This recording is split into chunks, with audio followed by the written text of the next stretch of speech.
am I? I don't know, because I feel like I'm about to say that Fear Street 1666 is the horror movie I've enjoyed most in 2021.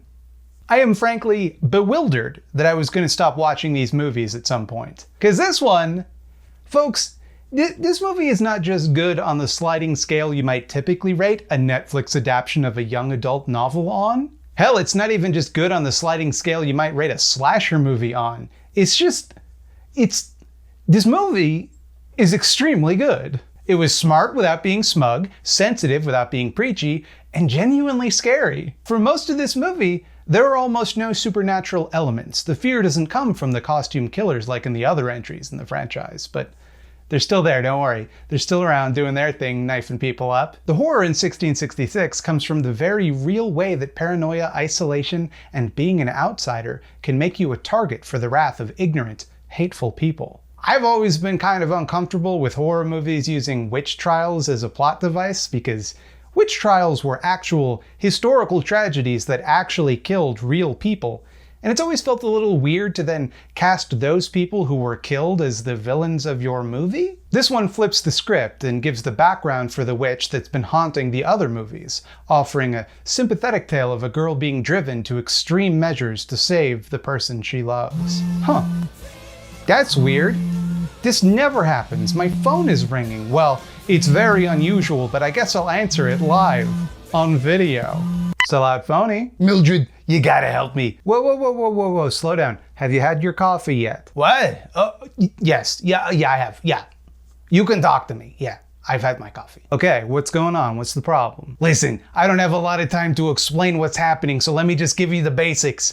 It's me, Bobby Duke, star of the channel. You thought of me when you was high on a marijuana edible. You know how lately I've been looking for a cup of coffee? Well, I finally got it, but here's the thing. That's not enough to have for breakfast. I need a more nutritious breakfast. That's my portmanteau of nutritious and delicious. Nutritious. Okay, I don't know, like breakfast cereal? Would that do it? No, Mildred, obviously I can't eat that because it has too much sugar. My body is a temple. Oh yeah, no, that's a good point. I didn't think about that.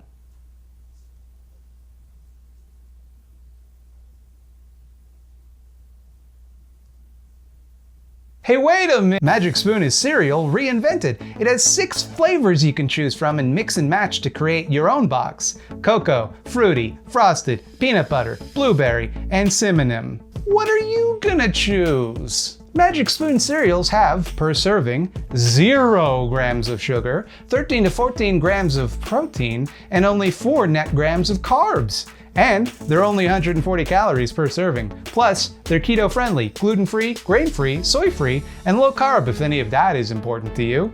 Wow, that's exactly what I was looking for. What a coincidence! Where can I find Magic Spoon? Well, obviously, you dingus. You can go to magicspoon.com/scaredycats and get $5 off your first box by using the coupon code ScaredyCats at checkout. I think everybody knows that at this point. Okay, tone it down a little. And you know what else, Bobby? You think you're so smart? They offer a 100% satisfaction guarantee. If you don't like your box for any reason, they'll refund your money, no questions asked. This is taking on a hostile tone that I'm becoming uncomfortable with. Shut up! Link in the description. Where was I? Oh yeah, the whole video I was doing. So here's the thing. I don't want to spoil this movie, but let's be real here. If you're 3 reviews deep into this series of videos about a trilogy of movies, you've probably already seen it, I should think. Either that, or you just want to hear me talk about it. I don't know. Either way, sounds like you don't really have a lot of grounds to complain if I spoil it. So there are going to be some spoilers in this one. It's kind of hard to talk about what I liked about it without spoiling a little bit of it. Sorry. Oopsie daisies. You definitely already have a Netflix account. You can just go watch it. Don't get mad at me. There is a twist in this movie that recontextualizes everything we have seen thus far. Throughout the whole series, the characters have assumed that Sarah Fear, the witch who was executed in the 17th century, had been sending killers after them. Local folklore told that she had placed a curse on the town, and that the only way to end the curse was to reunite her with her severed hand, which she had offered to the devil in exchange for power. In this movie, the protagonist of Part 1's consciousness is sent back in time to relive Sarah's memories. And we find out that she was actually innocent of the crimes leveled against her, that she was the first person in their town's history to be framed as a murdering criminal whose moral indecency was responsible for the town's downfall, a pattern that has continued until the present day. In reality, the actual witch who made a real pact with the devil was the town's respected old money patriarch. It turns out, for centuries, the Good family, which is, yeah, it's a little on the nose, has been sacrificing citizens of the impoverished shady side to maintain their wealth and excess. They write a name, and the devil possesses that person and kills to feed on the blood of the innocent. Sarah Fier's spirit was just trying to warn other characters and protect people. And looking back, there are some scenes which definitely read very differently when you know this. Like how Sheriff Good continuously urges characters to confide in him. It seemed upon first viewing that he was just a caring community member who wanted to make sure there wasn't some larger problem he was overlooking, that people trusted him. Now it's clear that he just wanted to make sure they didn't know more than they should, to know whether or not to tie up loose ends. Both he and his ancestor Solomon Good give off this great vibe of trustworthy dude who totally gets it, you know? Until you're in their way or fail to give them what they want, and then they become vicious and dangerous. You know, like nice guys. The first half of this movie is definitely the more compelling part. I thought that going back in time to 1666 would drag the story to a halt, but it's the exact opposite. Divorcing the story from the typical tropes of teen movie bullshit lets the actors really stretch their legs and show what they can do. Sure, the accents were a little inconsistent, but the performances were stellar. Actors that read as kind of stiff in the more contemporary storyline absolutely shine in this one. And can I just say how brilliant a choice it was to have the characters in 1666 be portrayed by the same actors used in the other parts? It really sells that Dina is experiencing this and relating it to the people that she knows in her life, while subtly tying the characters back to their ancestors so you get a sense of where they all came from. It lets the audience borrow from the emotional connection they've established with the 1994 and 1978 characters a little bit, while still showing you that they're other characters. It's such a good choice. Halfway through this movie, a title card announces Fear Street 1994 Part 2, and it all comes to a satisfying conclusion. There's a real sense of perseverance, like these characters have truly earned their victory by fighting off terrible odds. They do all sorts of inventive things with the rules that the films have established, like filling super soakers with diluted blood and blacklight paint to lure the killers into certain areas because the killers followed the blood. And that sounds simple, but they do so much with it that it gets really fun. In the first movie, the way that the sheriff had arrested Martin, who protested his innocence, and it was played for laughs, made me a little uncomfortable. But in this movie, you find out not only was Martin telling the truth, but in response, he gets the best line in the movie.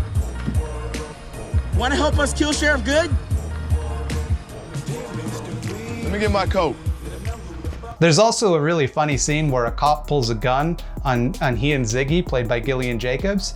She protests and tries to explain while he's trying to de-escalate the situation over her, and it's just great. Daryl Britt Gibson was a great addition to the cast, bringing back some of the levity that the latter two parts had been missing. I love how on board the character gets with the situation, where once they explain to this complete stranger, hey, town's cursed, there's devils killing everybody in the town, he's like, okay, well, this is a little more than I signed up for when I said I owed you a favor, but I'll see what I can do. One small thing also, but I have to bring this up because it so profoundly affected me. For a series so seemingly predicated on nostalgia, nothing in them really made me feel nostalgic. Until I saw this in the background. I had this exact poster in my childhood bedroom. I spent a long time looking at that poster every day. That was such an amazing touch by the production design team, and it's in the background where nobody's ever gonna see it. It's such a small thing that is so perfectly 90s. If you were there, you know. I am also contractually obligated to warn you that a dog is killed in this movie. Be warned. Beyond this, several pigs are killed. I don't mean police officers, though thankfully, yes, some of them are killed as well. I mean literal pigs, some of whom are cute little baby pigs. This is part of my duty as a horror movie reviewer. I do not take it lightly. You have been warned. Let me bottom line this for you. If anything I said made you hesitate to watch these movies, get over it, baloney brain. This one kicked so much ass on so many discrete levels. I'm kind of flabbergasted at the escalation in quality here. How the story just ping-pongs around different settings and different times, and how the characters grow grow, learn, and change. How the villains are genuine threats, but sympathetic victims in their own right. How characters that are touched by violence learn to fight back and triumph over the systemic forces that have left them vulnerable. It's funny, it's scary, it's sweet, sometimes it's genuinely romantic, and it develops a fun and interesting lore, the implications of which never stop leading to neat new twists and wrinkles. And most importantly, nobody in this movie says the word shagadelic. That's a marked improvement. Hey there, it's me, Bobby Duke, star of the channel. I've gone all the way back in time to the year 2014 to when the movie The Babadook was released to discover my shocking origins. I just wanted to say thanks again to Magic Spoon for sponsoring today's video. Go to magicspoon.com/scaredycats and use coupon code scaredycats at checkout to get $5 off your first box. And would it kill you to like and subscribe a little bit? Would that kill you?